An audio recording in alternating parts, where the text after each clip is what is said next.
Raya Syekh Ahmad Khatib Al-Minangkabawi, Provinsi Sumatera Barat yang kami muliakan. Sebelum kita mengandalkan iqamah kurang lebih 15 menit ke depan, kita mendengarkan terlebih dahulu tausiah agama yang disampaikan oleh guru kita.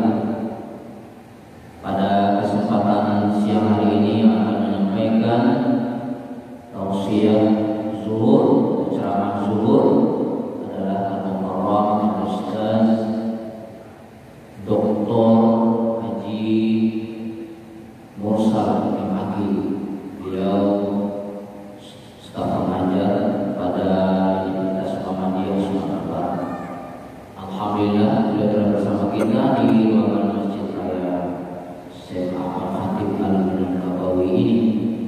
Bapak dan Ibu serta saudara yang kami muliakan, marilah kita dengarkan secara bersama ceramah zuhur yang disampaikan oleh Ustaz Dr.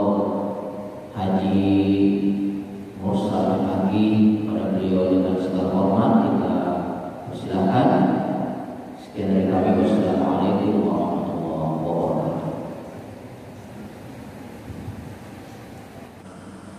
Wassalamualaikum warahmatullahi wabarakatuh. Assalamualaikum warahmatullahi wabarakatuh. Alhamdulillahi rabbil alamin, wahdahu wassalatu wassalamu ala asyrafil anbiya'i wal mursalin wa ala alihi wa sahbihi ajma'in. Asyhadu an la ilaha illallah wa asyhadu anna Muhammadan abduhu wa rasuluh sallallahu alaihi wasallam, la nabiyya ba'dah. Allahumma salli wa sallim ala hadan nabiyil karim wa ala alihi wa sahbihi ajma'in. Qala Allah ta'ala fi kitabihil karim, a'udzu billahi minasy syaithanir rajim. Bismillahirrahmanirrahim. Innamal mu'minuna alladzina amanu billahi wa rasulih summa lam yartabu wajahadu bi amwalihim wa anfusihim ulaika humus shodiqun. Shadaqallahul adzim. Sesungguhnya orang-orang yang benar-benar beriman kepada Allah, sesungguhnya orang-orang yang benar-benar beriman adalah orang yang beriman kepada Allah, beriman kepada Rasulnya, kemudian tidak ragu, lalu mereka berjuang dengan harta dan jiwanya. Mereka itulah orang-orang yang benar. Bapak-bapak, saudara-saudara, ibu-ibu, jemaah sholat zuhur Masjid Raya Syekh Ahmad Khatib Al-Minangkabawi yang saya muliakan, mari kita terus bersyukur kehadiran Allah Subhanahu wa taala yang senantiasa memberikan nikmat kepada kita, baik nikmat lahir maupun nikmat batin. Dalam kesempatan yang singkat ini, pengajian diberi judul Bahagia Tanpa Batas. Pengajian ini dimaksudkan sekedar berbagi pemahaman, tidak bermaksud menggurui, mengajari, dan menceramahi, walaupun dalam bentuk ceramah juga. Kaum muslimin yang dimuliakan Allah, ayat yang sudah dibacakan tadi dalam surat Al-Hujurat ayat 15, setiap orang memiliki dua modal hidup, bisa kedua-duanya atau bisa salah satu. Yang pertama adalah harta. Harta adalah bagian dari hidup. Sehingga orang bilang memang uang tidak menyelesaikan semuanya, tapi ternyata semua urusan harus pakai uang. Itu menunjukkan betapa pentingnya harta dalam hidup, dan itu adalah modal hidup manusia di samping modal-modal lain.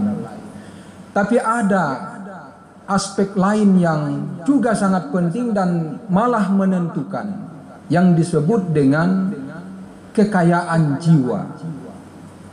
Jiwa, ruh, kekuatan spiritual yang dimiliki oleh manusia itu adalah salah satu bentuk kekayaan yang bisa membawanya kepada kebahagiaan yang disebut dengan kebahagiaan unlimited, tanpa batas.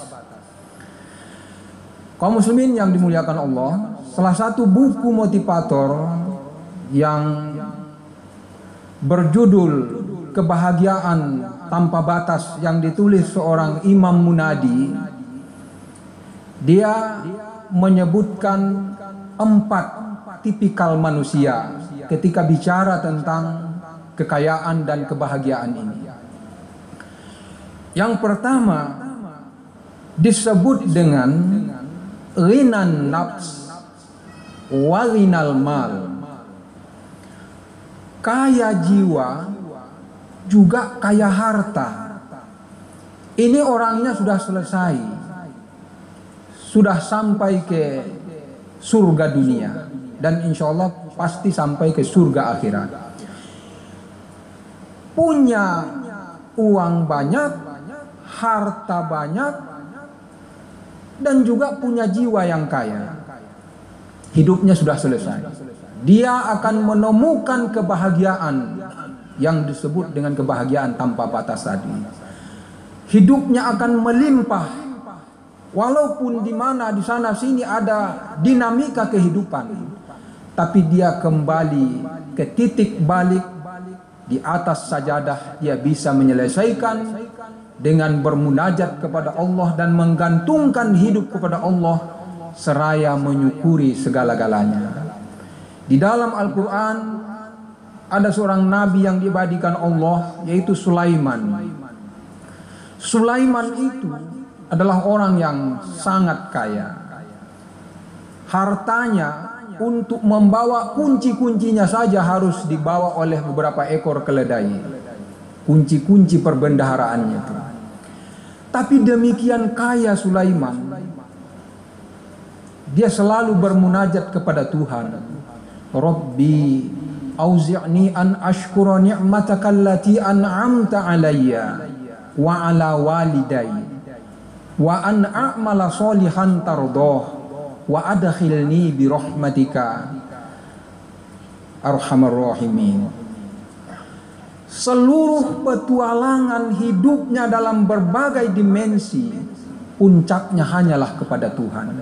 Tuhan, anugerahkanlah kepadaku kemampuan untuk mensyukuri nikmat-Mu yang telah Kau anugerahkan kepadaku dan kepada kedua orang tuaku, dan masukkanlah aku ke dalam surga hamba-hambamu yang soleh.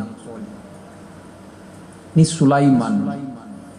Betapa bahagianya orang yang dititip Tuhan kekayaan, mau berangkat kemana-mana tinggal pesan tiket, angkat koper.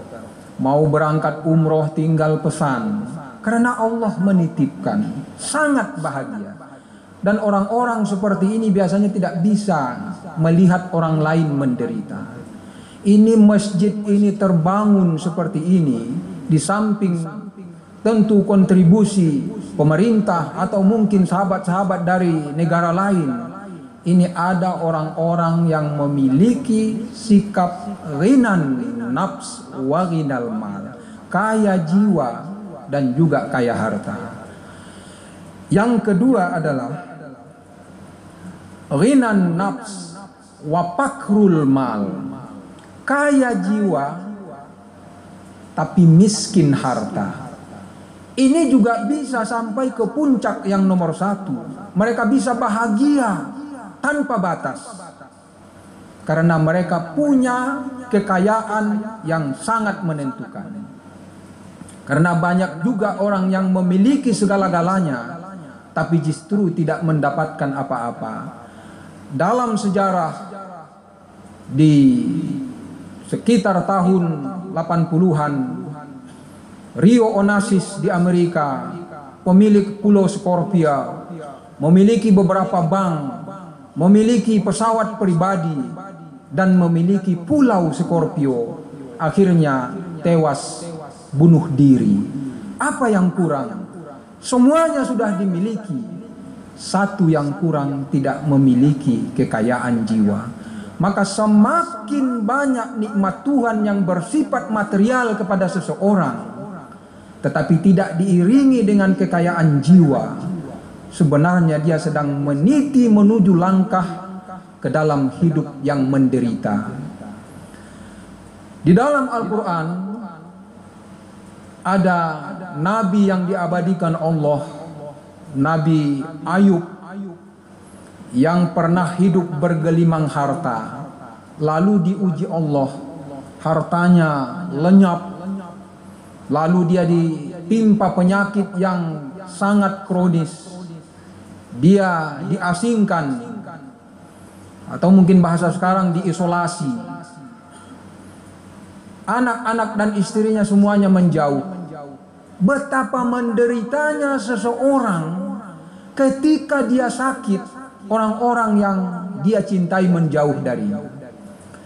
Seorang ayah, ibu, ketika sakaratul maut, tapi dipangku oleh anak-anaknya, dibelai rambutnya, dipeluk, itu akan terasa lebih ringan. Tapi ketika orang-orang yang dicintai seseorang menjauh pada saat duka, itu menderita. Itulah yang dialami oleh Ayub. Tapi apa katanya? Rabbi anni massaniyad durru wa anta arhamur rahimin. Tuhan, saya sedang menghadapi ujian, penyakit, durun, wa anta arhamur rahimin. Saya percaya Kau Maha Pengasih lagi Maha Penyayang.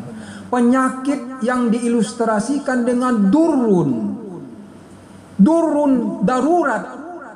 Dur itu berbahaya, sangat tipis sekat antara hidup dan mati. Makanya orang sedang darurat, yang haram itu boleh dikonsumsi. Gak ada makanan, perut lapar, jiwa terancam, yang ada hanya daging babi, boleh dimakan. Karena durun, darurat. Ayub yang penyakitnya durun, sangat tipis antara hidup dan mati, dia menyebut wa anta arhamur rahimin. Dia menganggap pengalamannya itu sebagai bentuk cara Tuhan menyayanginya. Inilah orang yang ghinan nafs wa fakrul mal. Miskin harta tapi jiwanya kaya. Dia akan terbang ke aras menjemput kebahagiaan karena dia hidup di bawah naungan iman dan Islam yang terbentang sangat luas. Ada seorang buta, tuli, dan gagap dalam berbicara yang kuliah di Harvard University, universitas ternama di dunia. Buta, bisu, tuli, gagap dalam berbicara, semuanya perangkat-perangkat hidup terganggu bagi dirinya. Tapi dia bisa menyelesaikan studinya dengan baik karena dia punya kekayaan jiwa. Berapa banyak kampus-kampus di Kota Padang ini, ribuan mahasiswa tidak bisa menyelesaikan studi mereka, padahal semuanya mereka miliki. Kenapa? Tidak memiliki kekayaan jiwa tadi itu. Yang ketiga adalah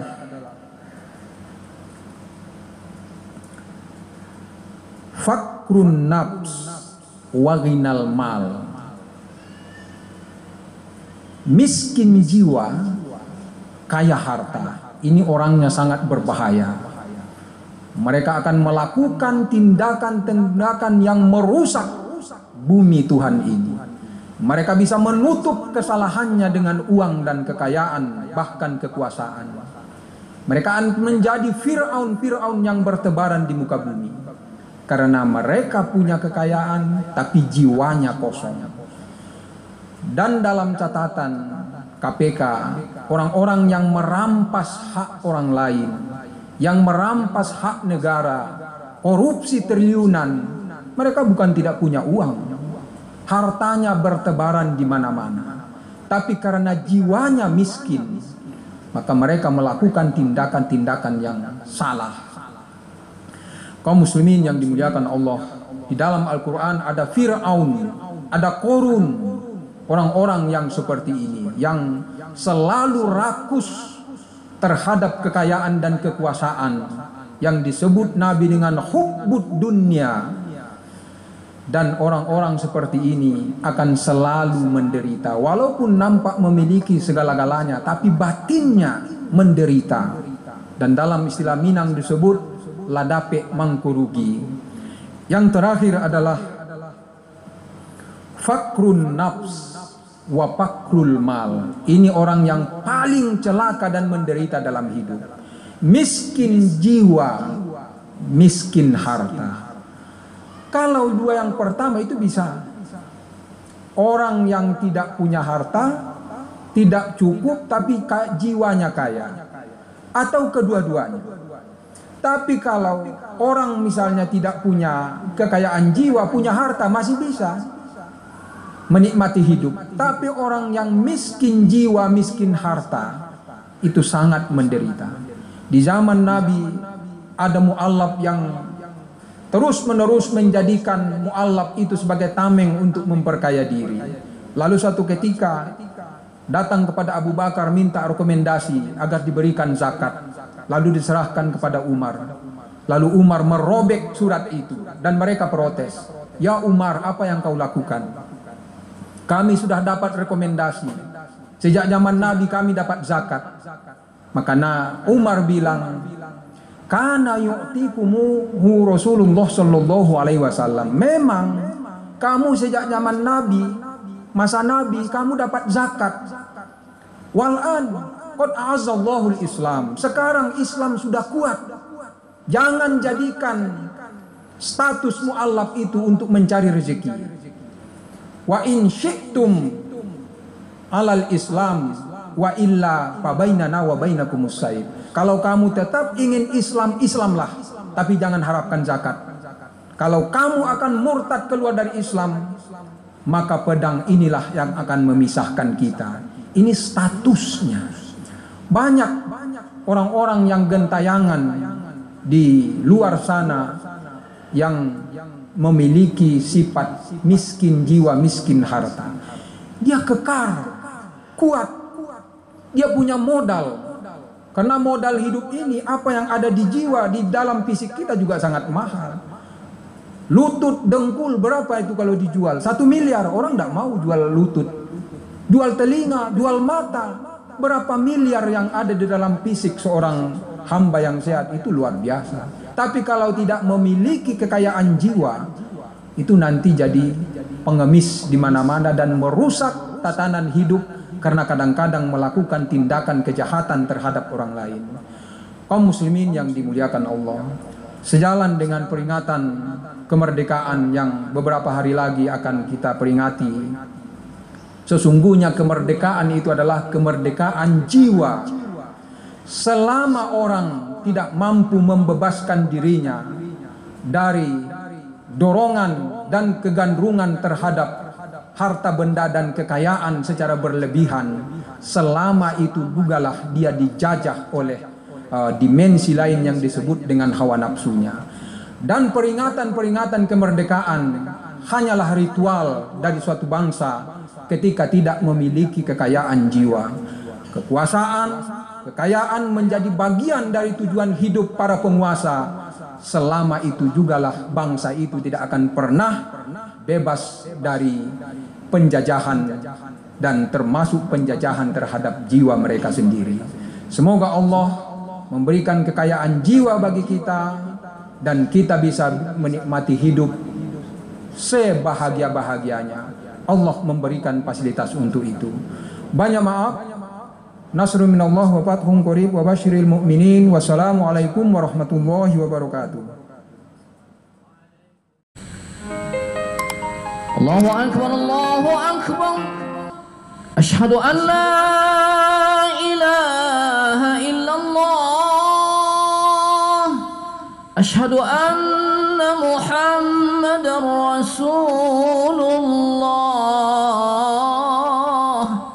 حي على الصلاة حي على الفلاح قد قامت الصلاة قد قامت الصلاة الله